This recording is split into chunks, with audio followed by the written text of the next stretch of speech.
Hello guys, welcome back to my channel. ఈరోజు మన ఎపిసోడ్లో కార్తీక దీపం అనే సీరియల్ గురించి మాట్లాడుకుందాం.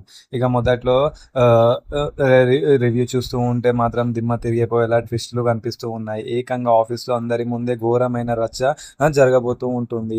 స్కూటీ పంక్చర్, ఇంకా రొమాంటిక్స్ కూడా నడుస్తూ ఉంటుంది. మన సూరజ్ గారు జ్యోత్స్నని స్కూటీ మీద ఎక్కించుకొని ఆఫీస్కి వస్తూ ఉంటే మధ్యలో తిరిగా స్కూటీ పంక్చర్ అయిపోతూ ఉంటుంది. జ్యోత్స్న బంటిది దిగంగానే దిగను అని బిల్డప్ ఇస్తూ ఉంటుంది. సూరజ్ గారు ఏకంగా 1 కిలోమీటర్ బండి తోసుకుంటూ ఆఫీస్ దాకా ఇట్లా తోసుకొని వస్తూ ఉంటాడు. ఆఫీస్ లోకి వచ్చాక కార్తీక్ గారు దీప కలిసి సూరజ్ షర్ట్ వెనకాల ఉన్న రెడ్ కలర్ మార్క్ చూస్తూ ఉంటారు. కార్తీక్ గారు ఫుల్ తిక్కతో ఇది ఇంగ్లీష్ లో చెప్పాలంటే స్టాంపు, తెలుగులో చెప్పాలంటే పెద్దవి ముద్ర అని తెలుస్తూ ఉంటుంది. ఇక మీరు దొరికిపోయారు, మాకు పార్టీ కావాలి అని చాలా టీజింగ్ చేస్తూ ఉంటారు. ఇక తీరా చూస్తే అది మన జ్యోత్స్న దండగా కావాలనే సూరజ్ బ్యాగ్ లో నుండి లిప్స్టిక్ దొంగతనంగా తీసి షర్ట్ వెనకాల స్కెచ్ వేసి రివెంజ్ తీసుకుంటూ ఉంటుంది.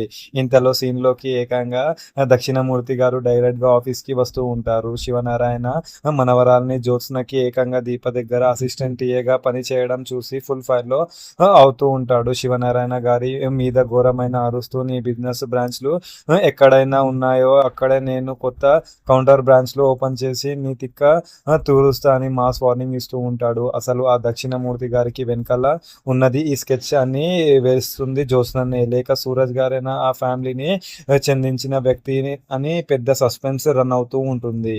మన నెక్స్ట్ ఎపిసోడ్లో ఏం జరగబోతుందో అనేది చూద్దాం. Thank you.